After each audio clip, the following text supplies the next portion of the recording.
through this project, it will highlight people to know what the asylum seeker and disabled people are in this country, and it will bring awareness.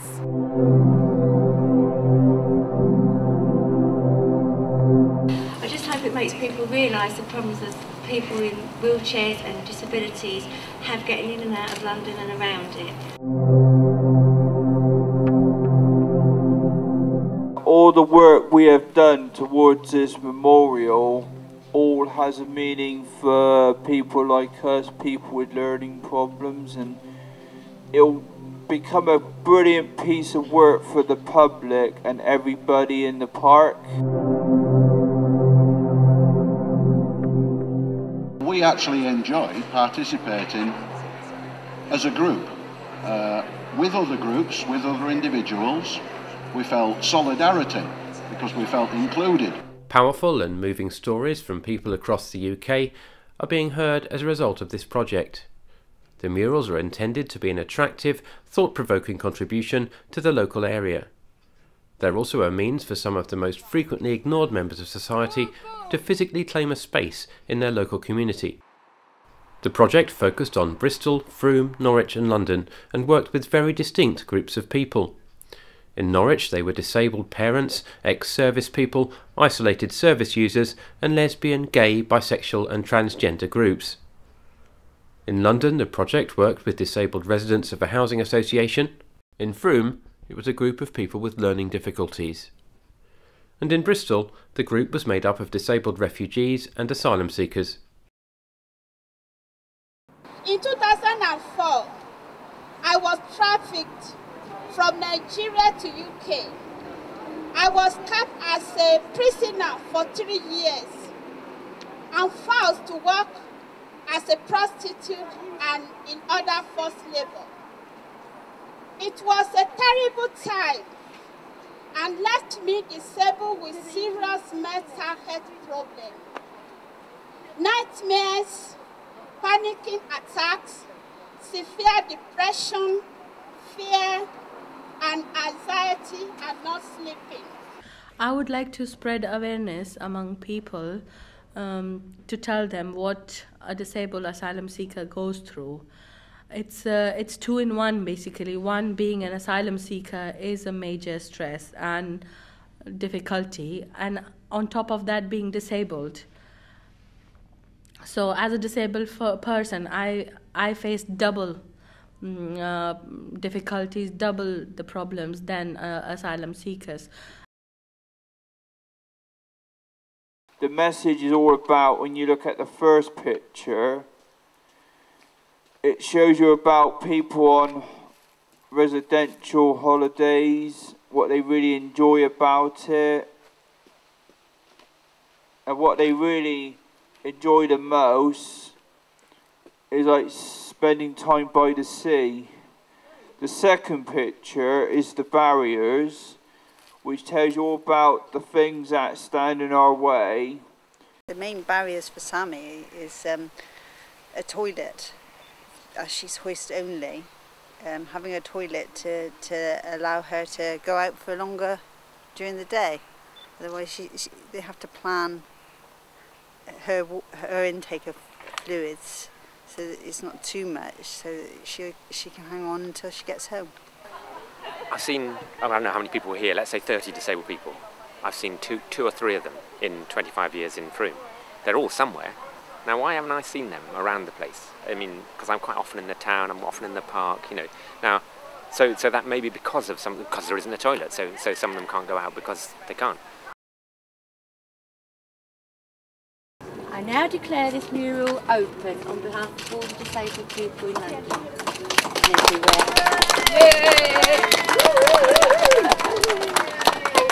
I think that the project has been important to send a clear message that disabled people are central contributors to a community. Often there's an assumption, right, that you only hear the voices of older people in terms of their needs, but disabled people here have really contributed to uplifting the environment whilst at the same time raising awareness of an issue that so many people don't pay any attention to unless it affects them. The Norwich mural is in two parts. One shows the difficulties faced by a whole range of people. The other is a celebration of the positive side of life. My view on life now is that there are so many opportunities out there that we need to get out there and take those opportunities. We want to love, we want to have relationships, we want to work, we want to do everything that everybody else does and just have a really good time. But we can't do that without the good support from the services or from our families. It just feels fantastic to create art as a way of expressing and sharing that understanding. I love the idea of doing that as a group and being able to put shared efforts together. And the ability to listen by service providers is one of the key points to come out of the research. The hammer represents our rules, organisations and providers, trying to force us to fit into a world with services that don't fit us. I was a bit embarrassed to have inflicted such a challenging picture on our park, but it's well worth it. Just as the project focused on distinct groups, distinct issues came out of each area. In Frome it was the lack of public transport and accessible toilets. In London, accessibility to people's homes. I just hope it makes people realise the problems that people in wheelchairs and disabilities have getting in and out of London and around it. My personal one is where I can't get in to visit my friends and family because their houses have got steps, the doors are not wide enough. I think it's excellent artistic work, and it just goes to show that it's not people that are disabled, it's the environment that's disabling. And with the right environment, disabled people can contribute as much as any other member in society. And I think you've challenged us today because many of our homes are not accessible, although we make a commitment to providing lifetime homes for all tenants. So it's really something that all housing providers really need to think about. And there really is time that we started to deliver on that commitment. In Norwich, among the messages, ex-servicemen told of how life continued to feel like a minefield long after leaving the services. And in Bristol, there were specific issues relating to asylum seekers and refugees. The isolation and deprivation experienced by disabled asylum seekers is just immense. We're talking lack of some of the most basic needs you can think of, and we're talking lack of food, lack of shelter, lack of basic medical services. So did the doctor told you to take those tablets with food?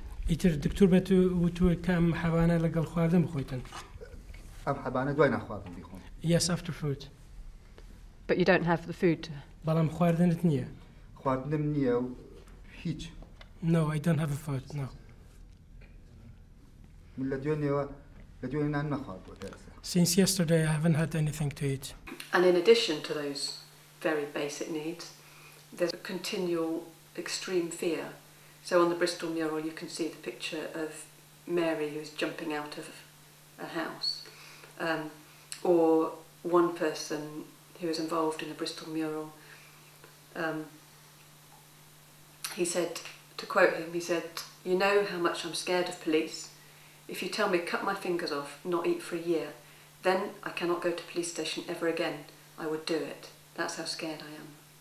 Another result of the project has been to build peer support through the mural making. It got us, servicemen, myself and a few others from the group, involved in actually participating in the mural project. The other members of Navigator have seen this now. They've been into Chapelfield Gardens to have a look at what we've done. And every single one of them is so pleased because they now feel as though they're actually involved in something that's bigger than just our group. Through the mural, I met a lovely people. And through the lovely people that I met, it gives me, the mural do it in my life as a counseling. It's counseling me because I met different people with different issues, with different situations. And through the mirror, it gives me confidence and encouragement to know how to fight back. Some of the results of the project are already clear to see. I walk past that mural maybe 4 or 5 times a week. Every time I walk past it, there's at least 2 or 3, sometimes a lot more, people stood in front of it talking about it. The response has been fantastic.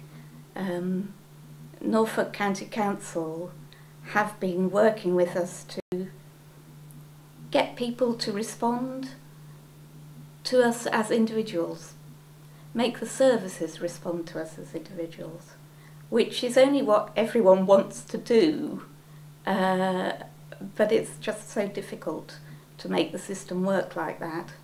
And this mural, I think, has really kicked me into action to make it happen, and I think it's helped everybody else to see it. I mean, a picture speaks 1,000 words, doesn't it? You can just see it isn't right, and we do need to respond to people. This project has seen the combined effort of more than 100 disabled people across England. They've contributed their experiences, thoughts, images, drawings and paintings, but above all, their commitment and enthusiasm. The driving force behind the project was the desire that the research should make a difference to people's lives. The use of public art seemed the perfect way to achieve this and to leave a lasting legacy in the community. The murals are here to stay.